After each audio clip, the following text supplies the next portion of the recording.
ঘূর্ণিঝড় রিমালে ক্ষতিগ্রস্ত এলাকা পরিদর্শন ও ত্রাণ বিতরণ করতে ঢাকা থেকে হেলিকপ্টার যোগে পটুয়াখালীর পথে প্রধানমন্ত্রী শেখ হাসিনা।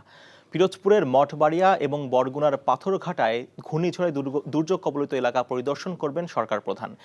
এরপর পটুয়াখালীর কলাপাড়ায় ঘূর্ণিঝড় রিমালে ক্ষতিগ্রস্তদের মাঝে ত্রাণ বিতরণ করবেন প্রধানমন্ত্রী। এরই মধ্যে খেপুপাড়া সরকারি মোজাহার উদ্দিন বিশ্বাস ডিগ্রি কলেজ মাঠে সমাবেশস্থলে উপস্থিত হয়েছেন ঘূর্ণিঝড় দুর্গত এলাকার হাজারো সাধারণ মানুষ। এছাড়া খেপুপাড়ায় আন্ধার মানিক নদীর উপর নির্মিত শেখ কামাল সেতু পরিদর্শন করবেন তিনি।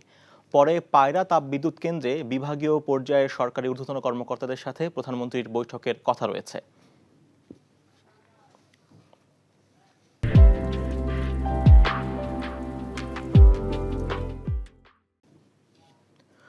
সরকারি মোজাহার বিশ্বাস কলেজ মাঠে সমাবেশস্থলে আছেন আমাদের স্পেশাল করেসপন্ডেন্ট মুকসিমুল আহসান। যাচ্ছি তার কাছে। মুকসিমুল, প্রধানমন্ত্রী ঠিক কখন নাগাদ সমাবেশস্থলে আসতে পারেন এবং আজকে তার যে সারাদিন আনুষ্ঠানিকতা সম্পর্কে আমাদেরকে জানাবেন।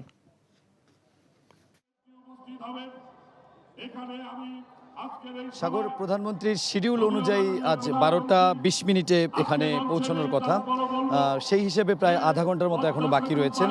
প্রধানমন্ত্রী মূলত হেলিকপ্টার যোগে এখানে আসবেন এবং এর আগে তিনি দুটি জেলার দুটি জায়গা, তিনি যে জায়গাগুলো তো সবচেয়ে বেশি ক্ষতিগ্রস্ত হয়েছে ঘূর্ণিঝড় রিমেলে, বিশেষ করে বরগুনার পাথরঘাটা এবং পিরোজপুরের মঠবাড়িয়া উপজেলা, সেটি তিনি হেলিকপ্টারে বসেই পরিদর্শন করবেন, দুর্যোগ কবলিত সেই দুটি এলাকা। এবং সেই দুটি এলাকা পরিদর্শন শেষে তিনি এখানে এই খেপুপাড়ার সরকারি মোজাহার উদ্দিন বিশ্বাস ডিগ্রি কলেজ মাঠে তিনি এখানে সমাবেশই বলা যায়, যদিও এটি ত্রাণ কার্যক্রমে তিনি অংশ নেবেন, সেই কার্যক্রমে তিনি অংশ নেবেন এবং এখানে আসার আগে তিনি খেপুপাড়া হেলিপ্যাডে নামবেন এবং সেখান থেকে তিনি এখানে আসবেন। আর প্রধানমন্ত্রী গণভবন থেকে সকাল 11টায় তিনি এই পটুয়াখালীর উদ্দেশ্যে কিংবা বন্যা দুর্গত এলাকাদের উদ্দেশ্যে তিনি রওনা দিয়েছেন এবং এর পরবর্তীতে প্রধানমন্ত্রীর আরও দুটি কর্মসূচি রয়েছে। ঠিক এই সমাবেশ স্থলের পাশেই রয়েছে আন্ধারমানিক নদী। সেই আন্ধারমানিক নদীর উপরে নির্মিত যে শেখ কামাল সেতু, সেই সেতুটি তিনি পরিদর্শন করবেন এবং তারপরে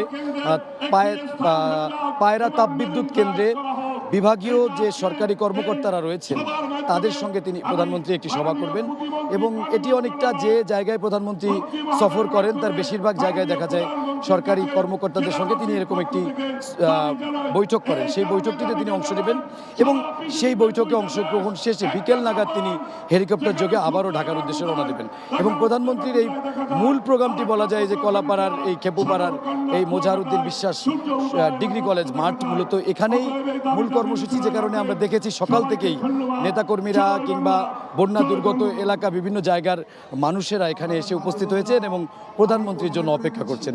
তো সাগর, এই হচ্ছে প্রধানমন্ত্রীর সফরের কর্মসূচির খবর। জানছিলাম প্রধানমন্ত্রীর রিমাল দুর্গত এলাকা পরিদর্শনের খবর।